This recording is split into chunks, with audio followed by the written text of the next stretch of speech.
What's up, guys? It is that Panda. I'm here again with another video, and today we're going to be looking at Island Raid. We're going to be talking a bit through the matchmaking. This is going to be a general G1 through 11, and I say G11 this time because it was requested on a video. The guy who asked for it never told me his alliance, unfortunately, even though I kind of wanted to know that, so I can maybe give a better accurate kind of review for his little island. But you know what, that's fine. We're going to go through this, and I think there are going to be a lot of eyes on G1. I think a lot of people who are watching this video might just be here to get my thoughts on it. I personally, I'm going to be completely fair.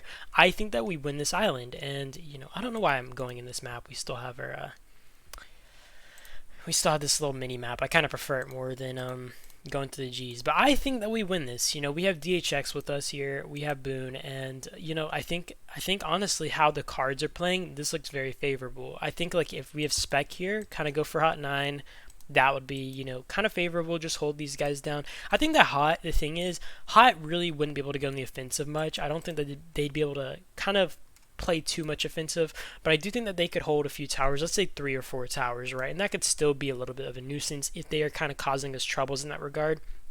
So having someone who could hold them down is very useful. RPG here, I would say that honestly, RPG, I would consider them like, even in the past, I made it a point to kind of give my opinion and say, I just don't think that they're like, matched for an 8 billion alliance. For like their size, I think that they kind of fall off in strength, and this is a majority due to just lack of actual fighters here and just a lot of farmer might. And I always say this and not try to be like disrespectful, but it's just true, right? And that being said, they lost their main whales. I think some joined BTW, maybe one or two joined H&B, and they lost their main whales. Their only big fighter here is this guy, right? This is the big fighter that they have now, and I just don't see RPG having enough like actual combat strength or people who are going to mobilize into island. So if they actually mobilize their strength, I see actually potentially only 3 billion or so of this might being used on a tower or something, right? Like, you guys get my point. I just think that they're better off going for a village and maybe sitting this one out. That is just my personal opinion here. But yeah, we have DHX here, we have Boone, both at 16 billion plus, which is, pretty nice. And then you got H&B at 21 billion. I will say, like, as a point real quick, that, obviously there is, I think when you kind of consider, like, let's say you take two 10 billion alliances and you take one 15 billion alliance. Yeah, that 15 billion alliance is smaller in size, but between like the two alliances, there is probably a lot of just technology might. Like, not all of that is troops that are going to be disposable. But I will say in this scenario, even that being like kind of put into play, we still probably or should have a lot more troops combined, as well as the fact that we do have just a lot more T6 players and capable, like, whales and garrison captains here who are, and not only that, we are just two alliances who are going to be able to kind of spread H&B into as many towers as possible. I don't know where Mink kind of stands here. I'm assuming that if they are going to help, they maybe hold down a tower or two. The issue with like an alliance like Mink is, you see them at 10 billion might, even if they want to get involved, I feel like in a mega whale fight, it's just really hard unless you have players like these who can man towers and get really good trades. Like, I feel like their best option would be maybe going for one tower connection, right? Or two potentially if they have like another capable garrison captain or something. But I just find it be hard for alliances like these to kind of get involved in these whale fights without a lot of mega whales. You kind of need a lot of mega whales or just T6 presence in general, right? And I mean, some of these guys are monsters here, but I think that this fight is going to be intense. I will say, though, even with my prediction, it is very potentially possible that it's going to go wrong, because you do have a lot of mega whales who moved into H&B, and this isn't only to say like maybe tower swarms they're able to commit or just how many towers they're able to defend. This also means that just the field work we're both going to have to put out to kind of drain out these players is going to be a lot. There's going to be a lot of field fighting potentially, and I find this to be this is probably going to be a very draining battle, and I'm not ready for it. I just want to get some sleep. I want my weekest sleep. And also, guys, I noticed this yesterday, but DHX is already at level 30 on their chest. Isn't that kind of crazy? Like, Boone has only just reached level 30. Like, that is crazy, man. These guys are some mega whales here, spending how much they're spending, dude. But yeah, I do think that this island will be intense. It is very possible for it to go anyway. I still am very confident in the overall play, right? But I will also make a note to say I think H&B's potential best like option here wouldn't be like defend on both sides, right? Like I think that this could work out in some ways, maybe splitting us off and not having us kind of centered in one area, maybe helping each other on the field, etc. But when you kind of consider like the fact that H and B will have to spread themselves as well and they won't be able to put full field presence as much as they would on one side, normally, I do think that it makes more sense for them to kind of try to confine it to maybe a smaller area, so maybe just focusing more on like a smaller link of area. But I don't know, man, I don't know how they're gonna plan or play stuff out. This should be an interesting island. I am excited for it. And yeah, I mean, that's really it to that part of the video, that segment. But let's hop right into G2. So we got G2 here. I'm gonna say, like, on these other islands, I don't have like a lot of knowledge, so I'm probably just gonna ramble about a bit. If you don't like that, you can leave. We have I will say, like, I heard that ROK, is not gonna ally with BTW, or they're not into allying with BTW. So I'm assuming that you're gonna see a big fight in that regard. I'm gonna be fair and say I think that ROK has the advantage in whale power, sort of. But then again, BTW also has recruited some really strong fighters here, right? Like LeBron, you got Cassandra. I don't know how good of a fighter Cassandra is, honestly. I haven't really seen her field fight much. I know Bay is a big fighter. I'm sure they also have just a good group of players who already know how to fight. And overall, they're pretty strong. And ROK just has a lot of newer whales. And I always find like newer whales to be more threatening than like, older whales at like the same size. Because I mean, like, look at this guy, for example. This dude's a freaking beast. you got some real beasts here, and you got a really good like handful of them at that. There's also H&T, who, I would assume that H&T is going against BTW. It's looked like recently there's just been a lot of hostilities between the two. And I mean, that's very surprising considering the past, but it looks like those two would likely be an alliance.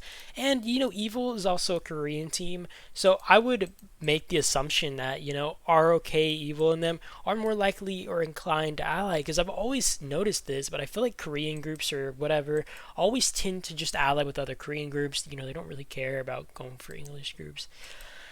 AOW, I'm not really sure where they'll side.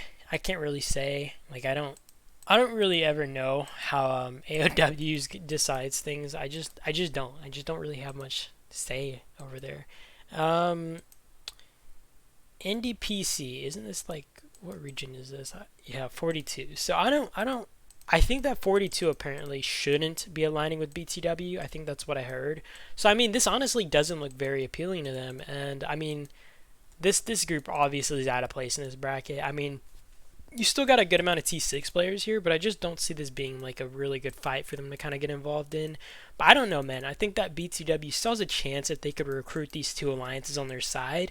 But this is really hard, and I don't know, because if like H&T, ROK, NDPC all ally and potentially have maybe a fourth ally like Evil, or even a fifth, this is just a bad fight for BTW to go in. I mean, I still think that BTW probably could put up a really good fight, but I just don't find this being a very favorable bracket for them.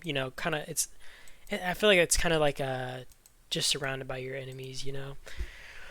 Okay, so now we got G3. This should be a older alliance bracket or older region bracket. I don't really have a lot to say here. The thing is, I feel like bracketing has been really weird, and I was looking through brackets, and it's so hard to tell who are like the newer whale players, who are the new monster guys. Also, what the heck are these profiles? Okay, but I feel like it's hard to tell a lot. I mean, besides obviously the ID, because you have a lot of alliances or a lot of players that move down into these newer regions, and it kind of inflated it. And I feel like there's more newer regions, or at least equally as many newer regions as there are older regions in these brackets. That's not something normally you would see, and that's kind of unreal. I mean, Ping is looking like kind of dominant powers here.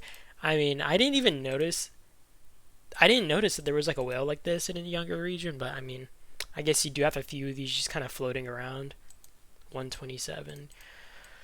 I mean, in a 1v1 tower fight, obviously the trades are going to be better there, but I think they kind of lack the T6 players as well as the overall like player base, right? Like they kind of fall off compared to that 7 billion alliance. Even here, right? Like I think in a tower fight, obviously, just because of the gear difference. I mean, unless the armaments are making up for it, and I would assume that dude kind of invested in armaments. It's kind of hard for alliances like these to take really good trades. So I think they're kind of like, you know, an alliance like this, their key point or key strength would kind of be just field presence over an alliance like this.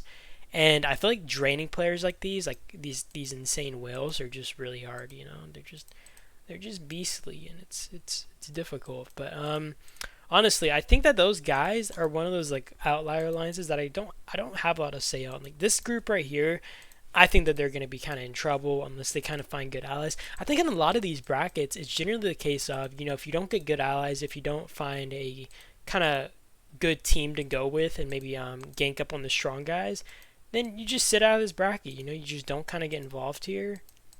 And I mean, you always can fight for the next island, right? Like I'd rather not lose a ton of troops only with 65% returns, and then I have to go into another island with even less troops just because I wanted to play stupid the island before where I got totally curb stomped on, right? Honestly, this bracket looks kind of like, it looks like there's like the upper echelon of groups, right? Like you got three. I think it was Lion, was it LAS? Yeah, LAS here. You have Ping, and you have R137, and then the other alliances are kind of on that smaller group, that smaller scale. I think like this group is like obviously going to be the stronger of those smaller scale, but it's just kind of hard, you know. I feel like these brackets are half balanced and then they're half not, and they kind of screw over these other alliances that are just, you know, fighting at a disadvantage.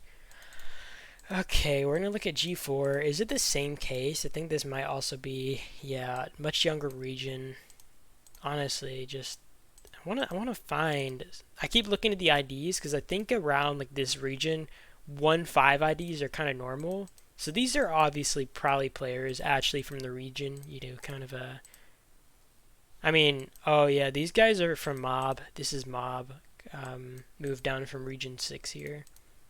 I mean, the thing is, you also got to consider that they are kind of restricted on what heroes they're using. So I don't know, man. Like, obviously, like I think if you kind of put them against another alliance their size with like whales from a newer region, I think those whales from the newer region will kind of slay. Because you also got to consider the fact that these guys have probably potentially put in all their relics into these newer heroes, and now these newer heroes, or a lot of those newer heroes, are locked from them, and then they're kind of stuck with heroes that they either didn't invest in or just something like that. I think this is also from Vin Region 7, right? If I'm correct, maybe a little bit mix of them, and they kind of migrated together. I don't know, but I know Mob tend to be good fighters, so I mean in G4 I would kind of assume that they'd be a dominant figure, but I still think that these other alliances still have some good.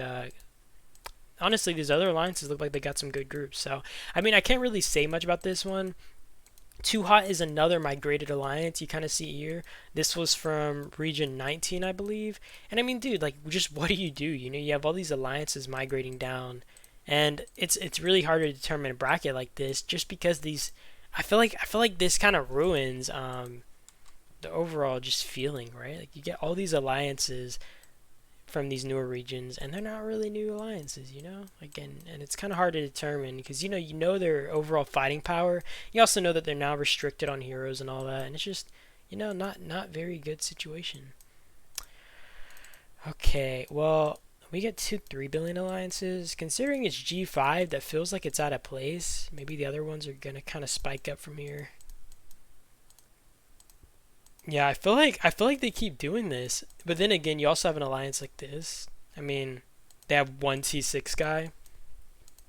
I feel like they keep doing this where they're throwing a few like 3 billion and then 5 billion alliances. This one honestly looks a bit better on the whole T6 scale. I feel like there's only like one T6 guy in most of these alliances, and this feels like a little bit more fair of a bracket. But then you got a group like this, and this is another migration group. It's from Region 15, I believe. This is another migration group. You got Busy Jane. You got all these guys.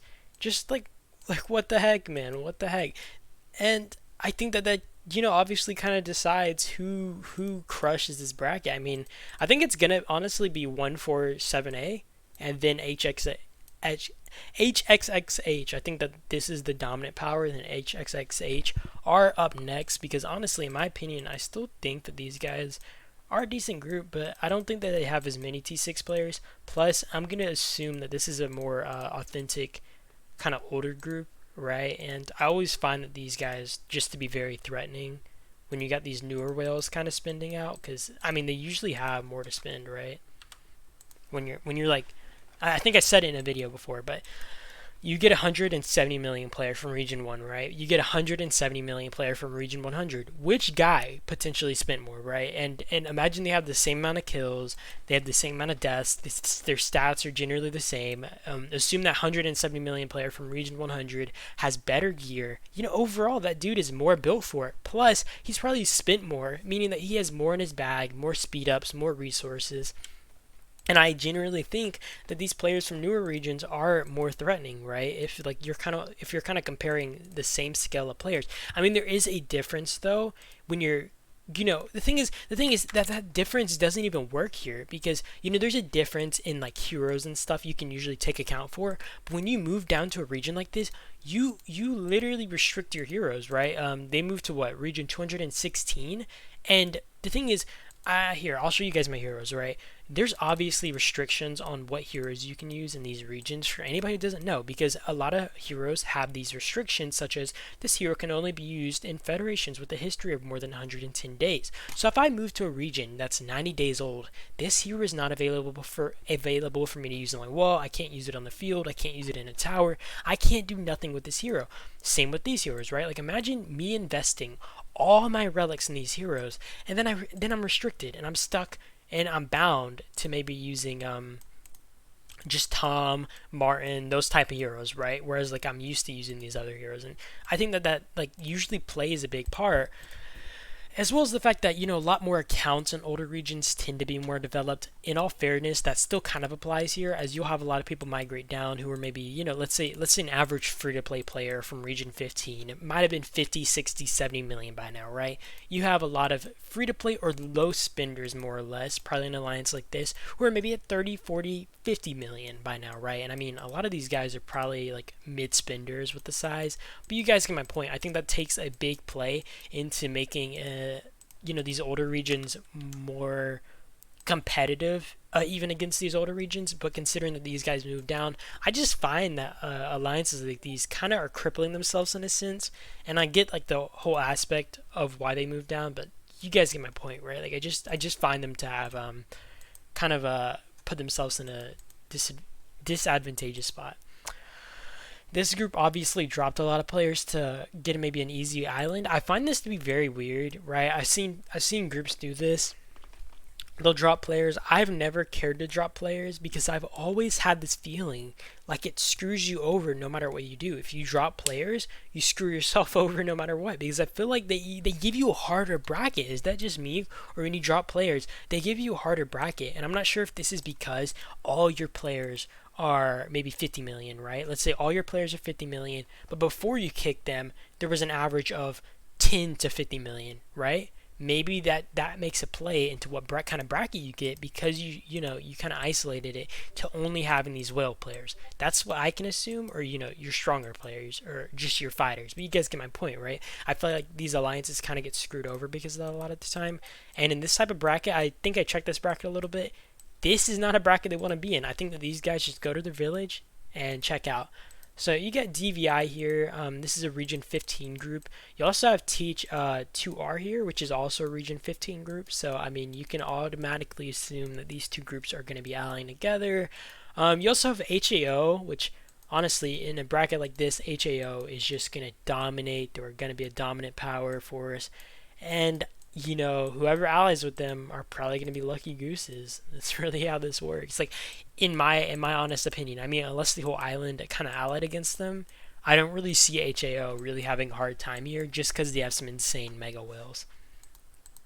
Gurk doesn't look like they dropped players, but I feel like they're out of place in this bracket. They definitely have a few like T6 guys making tower hole. It's pretty doable. You also have another panda here, but you have like a few T6 guys, and the rest are just like 50 mils or so. And honestly, I don't find this to be very bad. They just feel out of place, right, in this bracket nonetheless. And I mean, you also got X Warrior. I just think that like anybody who's not HAO are kind of in a rough spot. I mean, Lost here are pretty strong, but I still feel like HAO is just stronger, right? Is that just me, guys? Is that just me, or I just feel like they have like a very big gap. Although Lost is definitely the second strongest here, I do think that they're still a formidable group nonetheless. I mean, you also got Chev. I think it goes like HAO, Chev, and then you have like a handful of handful of alliances like DVI. You have TH2R, you have Chev, and you have XWAR. And I don't know if XWAR drop players or something, but it looks like it. And it looks like they kind of put themselves in a situation like Hypes. But I don't know, man. Even GURP is like looking pretty decent, but I just feel like they're out of place in this bracket, you know. But I definitely have the itch that HAO is just gonna cruise through this. Like usually, there's always that one alliance, or there's gonna be one decent alliance that wants an easy island. They don't all, you know, who wants to always have really rough islands? Let's be for real. Like I don't want to always have to fight tooth and nail, right? And I'm sure there's going to be another alliance who's like, you know what, I just want to chill this island, or I want to kind of get carried. So you know what, let me get a free second place or a free third place, and let me just, you know, hop on this bandwagon. And that's, you know, usually how it goes, unless there's like really big hatred for that alliance and people just don't like them. Then that's usually going to be how things go. So we're going to look at G7 now. We got WL46. Let's look at these guys real quick. Not too bad. Sorry, I'm like catching my breath a bit. I feel like I've been talking so much this video. OXO. Honestly, it looks a little bit balanced between these two so far. I mean, I honestly think that WL46, even though they're smaller, kind of have an advantage here just off the, you know, upper player base. I don't know what to think about TBF. I've fought against them, but I haven't really seen their full fighting power, you know. But I mean, they don't have like a ton of T6 guys. That would have been my biggest complaint. But I mean, they still have a lot of guys who look like they're on the upper scale of T5. So I mean, tower holds shouldn't be impossible. But you know, it's still like you're not going to get good trades there, right? 59E definitely looking like they have an advantage in that regard. Ether, okay, we already have my little boy toy here, my boyfriend. Okay, we got my boy here. No homo. But yeah, I mean, these guys are pretty good. I think from my understanding, they know how to fight pretty well. But I will be completely fair, you know, I'm not gonna only chat him up just because I love this guy. But I think that they just also lack kind of T6 players. But like I said, they do have the highest strength in this bracket. So I mean, there is some leeway still there. And it's not like they're completely weak. I just don't think they have a lot of T6 guys to kind of throw their weight around a ton. But yeah, I mean, we'll have to see. We'll have to see how that goes. NZRB. Let me see what this is about. I feel like this bracket's kind of balanced, if I'm going to be fair. I'm going to look at FX3 in a second. I feel like this bracket is definitely more balanced. I feel like there's a lot more alliances with, you know, or they only have like one or two T6 players, and I wouldn't even consider them big whales.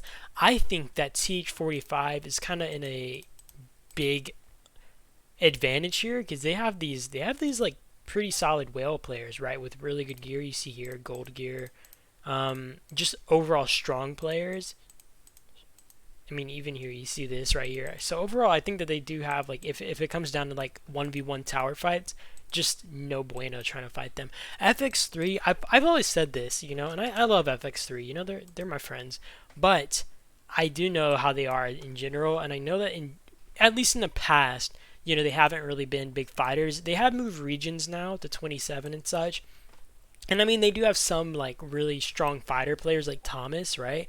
But I can't really say if they're going to be fighting because I know it's a mix of savs and stuff, and I'm not sure if, you know, everybody here really cares to fight like that. I know they've had a, you know, history of kind of relaxing, not really caring about putting in a good fight, and I'm assuming that's going to be the majority of what it is now, and maybe they'll just have a group of players who want to go up and fight.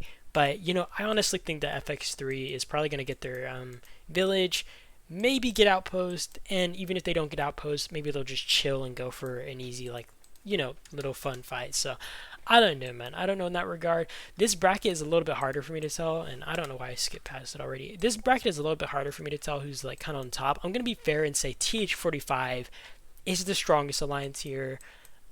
I'm gonna say that Ether comes up second, and let me see real quick again. I think it's gonna be like 59E. I'm gonna be fair and say WL46. I'm sorry if you guys hear my dog sneezing. And OXO comes up next. I think like a lot of these are kind of more even, and then you have those few top alliances. And I think you keep seeing this in a lot of brackets. You'll have a few top alliances who kind of are more dominant strains, and then you have some of those smaller alliances. And I think what maybe the devs are trying to like pit people against each other in a way that's gonna have maybe factions form, but I find this to be a very hard one unless there are actual hatred between top alliances. I think that a lot of the top alliances and a lot of times do just like to ally and just kind of avoid having to get a really hard fight, just get a really easy island, right? Because if you have like two 8 billion alliances and then the rest are 4 billion, it would be more interesting obviously to have that 8 billion alliance ally with some other 4 billion alliances, and then the other 8 billion alliance does the exact same. But unless those two have a really a vendetta against each other, that isn't usually how it goes, because who cares? Who cares to always have a really hard fight? I can always get another hard fight when Island screws me over with bracketing, basically. So we got G8 now. We got Shot. Let's check out Shot real quick. We got Shot. I don't have a lot to say about Shot. I don't really know, because these guys don't look weak, but they only have like two, maybe 3 or 4 T6 guys. There's like those 9 emos are stretching it. D-Day, I'm gonna be fair and say that I think that these guys can fight pretty well, right? And they do have like some really good geared up players here. So I'm gonna say that I honestly think that they're gonna be able to put in some good kick work here. They're gonna go crazy. This is ex-Fox players, but the issue is with the Foxes, I think that you're gonna have a lot of players like these who aren't fighters. You see it off their kills, right? You see it off their kills. Their count ages are pretty old. But I think that with the migration, they took most of their main fighters, most of their active players, and now you have this like kind of 5 billion plus alliance of players who don't know what they're, how to fight. They're probably not going to fight. They probably don't care to fight. And it's kind of the situation you get placed with, right? Rise also down 70 members. I'm not sure if like they just didn't have the 70 members, or maybe they kicked people. Doesn't look too bad for them. They look like they still have some pretty good strong players here, but I still don't see anybody who's able to like up D-Day. I think Shot may be close to that. Like they're past them in my obviously, but I think the issue is for me, like I said, with some of these other groups, they just don't have those people who can man towers and take really good trades here. Even fuck around and find out, right? These guys kind of going in at a disadvantage.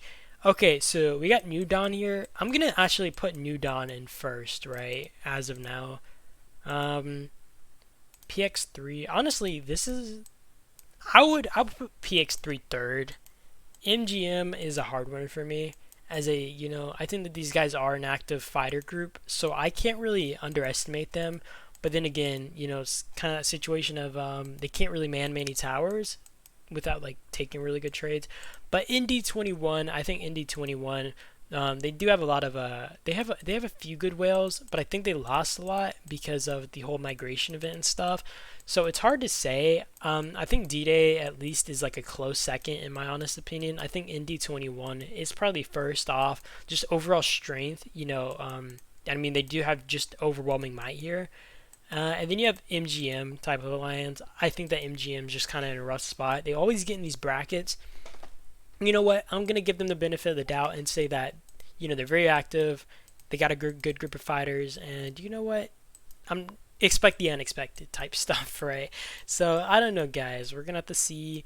I think with this like 5 March deploy thing, how strategy is going to be kind of played out is going to be way different. I think field taking was really much harder. Retaking the field. Let's say your tower's getting rallied here, right? Let's say our tower's getting rallied. I can't just, let's say someone's march is right here. I can't just go 1, 2, right? Like I can't just do that because then my march is going to get autofocus. I'm going to melt. But now I can just insta pop out on somebody. I can mass deploy all my marches if I want. Boom, I can just pop on top of this guy, maybe get some skill drops off, go back in my base, keep repeating if I want, or maybe I could coordinate with my alliance, be like 3, 2, 1, boom, yeah, 40 marches, 50, 60 marches out in the field right away. I think like with an active alliance and a decent group of players, that can really change how, the kind of the flow of the game is going to be going now, because I think field taking was much harder without this, without this feature. So I think that that's going to be a very interesting feature we're going to kind of see going into play here. But you guys heard my opinion on that. I think like I don't know, like an alliance, like I said, MGM active. I think they have a lot of like 80 mil players, for example. It really depends if they're able to kind of coordinate like all those active players and then maybe just bum rushing the field, overwhelming whales, etc. Right?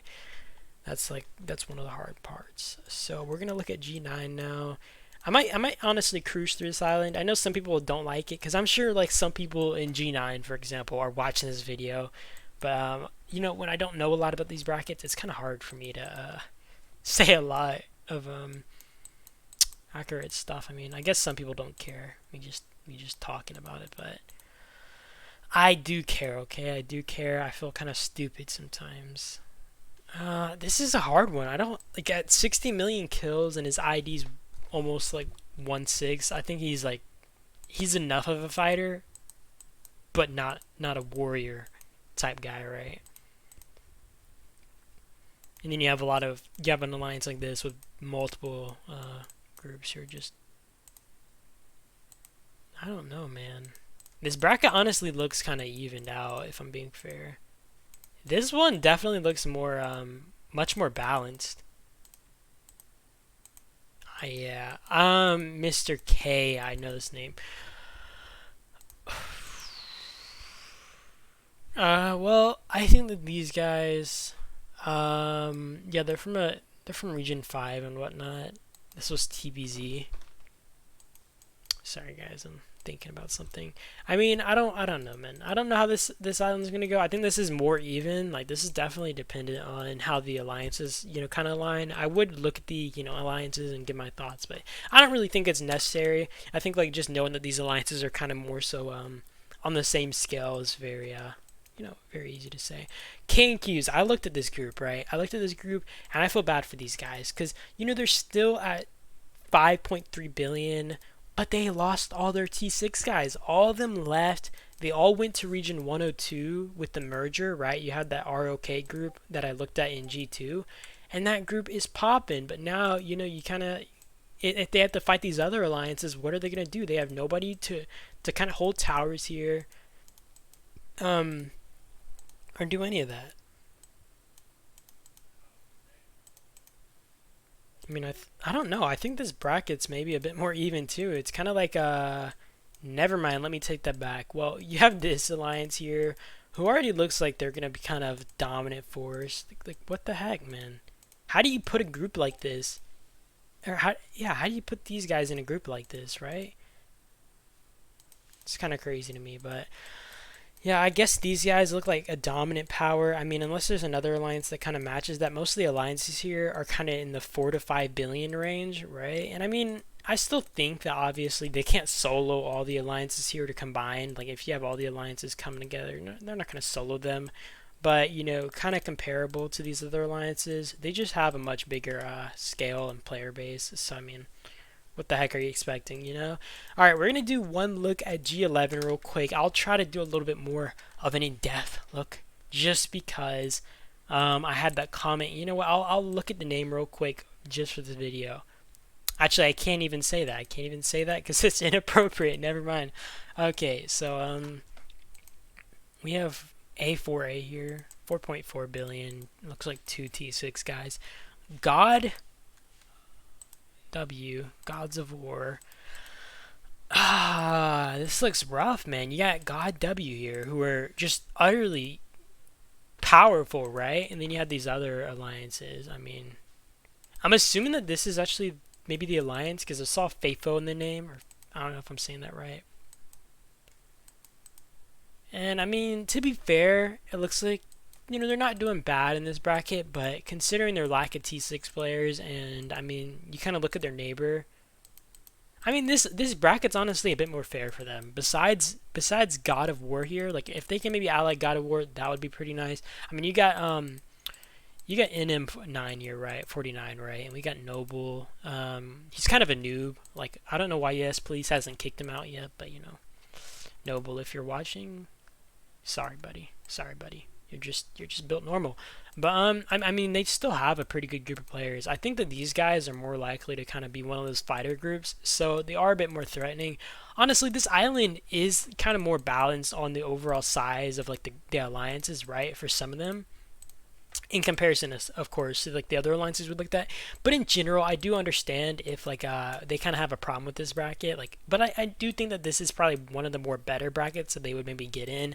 I think that God of War here was definitely out of place. But I think besides God of War and Bro being at like 3 billion here and just what are they gonna do? I think that this was mostly a good island, right?